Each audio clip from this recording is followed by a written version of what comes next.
Hi all, இன்னைக்கு நம்ம வந்துட்டு ஒரு ரெசிபி விளாக் தான் பார்க்க போகிறோம். பட் வந்துட்டு சொதப்பல் ரெசிபி. கடலைப்பருப்பு வாங்கிட்டு வந்தால் நல்லா காஞ்சி போயிருந்ததுனால சரி கடலைச்சு பண்ணலாம். ஏன்னா அத்தானுக்கு ரொம்ப பிடிக்கும் கடலைச்சு. ஸோ அதை வீட்டிலே ட்ரை பண்ணி கொடுக்கலாம் அப்படின்ட்டு தான்.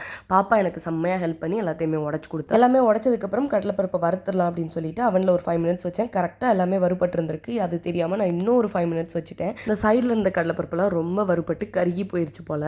சரி நல்லா எக்ஸ்ட்ரா கிறிஸ்பியாக க்ரன்ச்சியாக இருக்கும் அப்படின்னு சொல்லிட்டு எல்லாத்தோட தோலையுமே எடுத்து ரெடி பண்ணி வச்சுட்டேன். பாகு ரெடி பண்ணிடலாம் அப்படின்னு சொல்லிட்டு வெள்ளைக்கட்டி ஏற்கனவே இடிச்சு வச்சிருந்தேன். ஸோ அதை எடுத்து சட்டியில் போட்டு நல்லா கிண்ட ஆரம்பிச்சிட்டேன். மெல்ட் ஆக ஆரம்பிச்சிருச்சு. இதுதான் கரெக்டான பதம் போல். இப்போவே ஆஃப் பண்ணிடணும் போல். நான் அந்த கேப்பில் ஏலக்காய் அடிக்கலாம்னு சொல்லிட்டு பார்க்குறேன். அது வந்துட்டு கருப்பாக இருந்துச்சு. ஸோ இதுதான் கரெக்டுன்னு நினச்சா அது கருகி போயிருந்திருக்கு. எனக்கு அது தெரியல. தண்ணியில் போட்டு இப்படி உடச்சி பார்த்தப்போ கரெக்டாக இருந்துச்சு. ஸோ சூப்பர் அப்படின்னு நினச்சிட்டு எல்லாமே நெக்ஸ்ட் ப்ராசஸ்லாம் பண்ணிட்டு செட் பண்ணி வச்சுட்டேன். அதுக்கப்புறம் பார்த்தா எடுக்க வரல. எடுக்கிறப்போ ரொம்ப ஹார்டாக இருந்துச்சு. வெள்ளைக்கட்டி கருகி போனதுனால டேஸ்ட்டுமே வந்து கசப்பாக இருந்துச்சு. எப்படி பண்ணலான்னு பார்த்துருப்பீங்க. எப்படி பண்ணக்கூடாது அப்படிங்கிறத என்னோட ரெசிபியை பார்த்து கற்றுக்கோங்க. இதோட கடை சேர்த்துக்கிறேன். டாடா.